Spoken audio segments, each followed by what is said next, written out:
দিল্লির করিডোরে এই মুহূর্তে জোর গুঞ্জন শুরু হয়ে গেছে, চূড়ান্ত জল্পনা।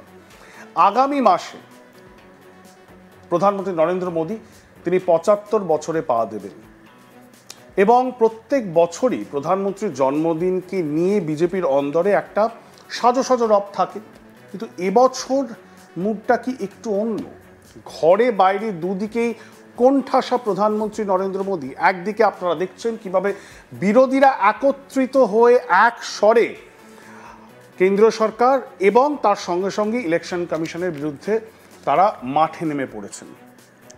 আগামী দিনে বিহারে নির্বাচন এবং তারপর পশ্চিমবঙ্গে নির্বাচন, কিন্তু এই যে মোদী সরকার একটি কোয়ালিশন সরকার, আপকিবার ৪০০ পারের ডাক দিয়ে প্রধানমন্ত্রী কিন্তু একটা কোয়ালিশন সরকার করতে বাধ্য হয়েছেন। একক সংখ্যাগরিষ্ঠতা বিজেপি নেই। সেই জায়গায় দাঁড়িয়ে আরএসএস এবং বিজেপির মধ্যে সংঘাত চরম, সো মাচ সো যে এত মাস ধরে ডেলিবারেশন করার পরে এই বিজেপি, মানে এই মুহূর্তে যে বিজেপি রয়েছে সেটাকে বলা চলে মোদী সার বিজেপি।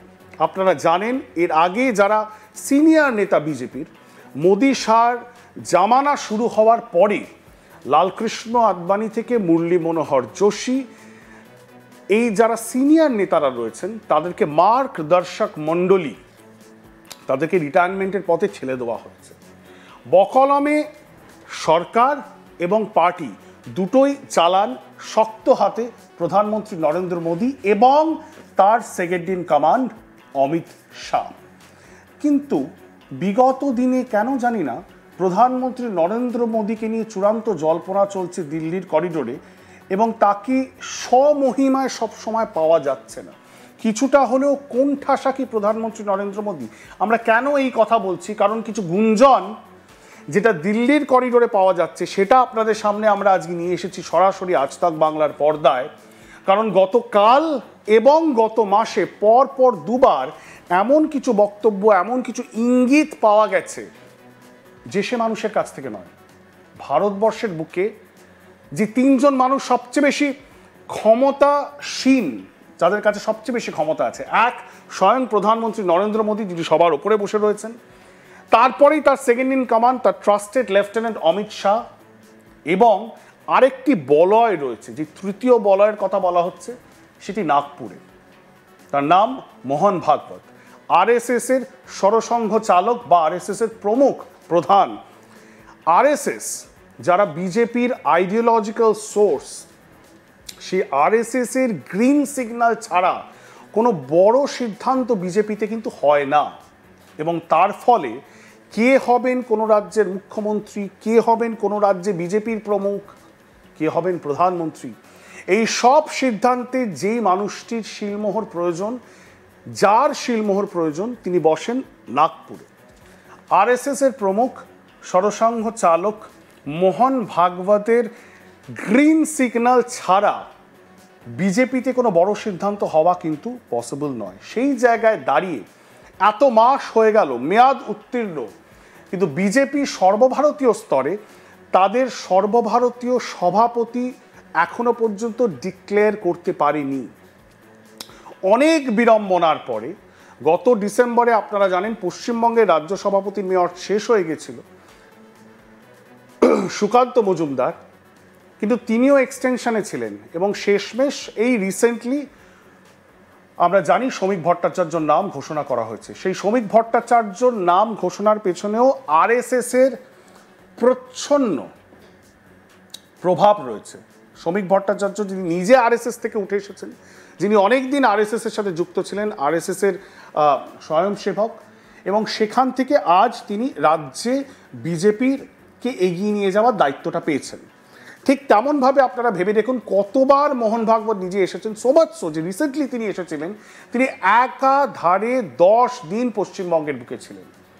আরএসএস কিন্তু পশ্চিমবঙ্গেও খুব গুরুত্বপূর্ণভাবে দেখছে এবং পশ্চিমবঙ্গে যেভাবে বিজেপি চলছে, বিজেপির পারফরমেন্স, যেভাবে একের পর এক নির্বাচনে পরাজয় হচ্ছে, সেটা নিয়ে কিন্তু বিজেপি যথেষ্ট ভাবিত। সেই জায়গায় দাঁড়িয়ে আমরা ছবি আপনাদেরকে দেখাবো। 11 বছর প্রধানমন্ত্রী থাকাকালীন এই প্রথমবার এবছর মার্চ মাসে প্রধানমন্ত্রী নরেন্দ্র মোদী প্রধানমন্ত্রী থাকাকালীন আরএসএস এর হেডকোয়ার্টারে যান। সেই ছবি আপনাদের সামনে আমরা তুলে ধরবো এবং আপনারা বোঝাবো যে কেন 11 বছর সময় লাগলো প্রধানমন্ত্রী নরেন্দ্র মোদীর আরএসএস এর হেডকোয়ার্টারে যেতে। তিনি আগেও যেতে পারতেন, কিন্তু প্রধানমন্ত্রী হিসাবে 11 বছর পর তিনি স্বয়ং আরএসএস এর হেডকোয়ার্টারে গেলেন এবছরে মার্চ মাসে। আমি পিসিআরকে বলবো সেই ছবিটা একবার তুলে ধরতে। এই সেই ছবি দেখতে পাচ্ছেন, একদিকে প্রধানমন্ত্রী আর অন্যদিকে রয়েছেন মোহন ভাগবত। ভারতবর্ষের রাজনীতির বলয় দুই, যদি বাইপোলারিটি বলা হয়, দুটো পোল, তাহলে এই দুজন কিন্তু সেই দুই ব্যক্তি। মানে হিন্দুত্ব, রাইট উইং যে গোষ্ঠী, তার মধ্যে দুই ক্ষমতার কেন্দ্র বা ক্ষমতার বলয় এই দুই মানুষের হাতে। Mohan Bhagwat low profile, high security নিয়ে ঘোরেন, হাই থ্রেট পারসেপশন, কিন্তু জীবনযাপন খুবই যাকে বলা হয় লো প্রোফাইল। তিনি একেবারে আইডিওলজিক্যাল একজন মানুষ, যে আরএসএসকে এগিয়ে নিয়ে চলেছেন এবং দেশে আরএসএসের প্রভাব এবং প্রতিপত্তি কিভাবে বিস্তার করা যায় এবং কিভাবে হিন্দুত্বের যে আইডিওলজি সেটাকে এগিয়ে নিয়ে যাওয়া যায়, সেটার কাজ প্রতি মুহূর্তে করে আসেন মোহন ভাগবত, অনেকটা অন্তরালে থেকে। তিনি কিন্তু প্রচার বিমুখ। প্রচারে মোহন ভাগবতকে খুব একটা ইন্টারভিউ দিতে দেখবেন না, প্রচারে থাকতে দেখবেন না। যতটা প্রচারের আলোর মধ্যে থাকেন নরেন্দ্র মোদী, ঠিক ততটাই প্রচার বিমুখ হলেন মোহন ভাগবত।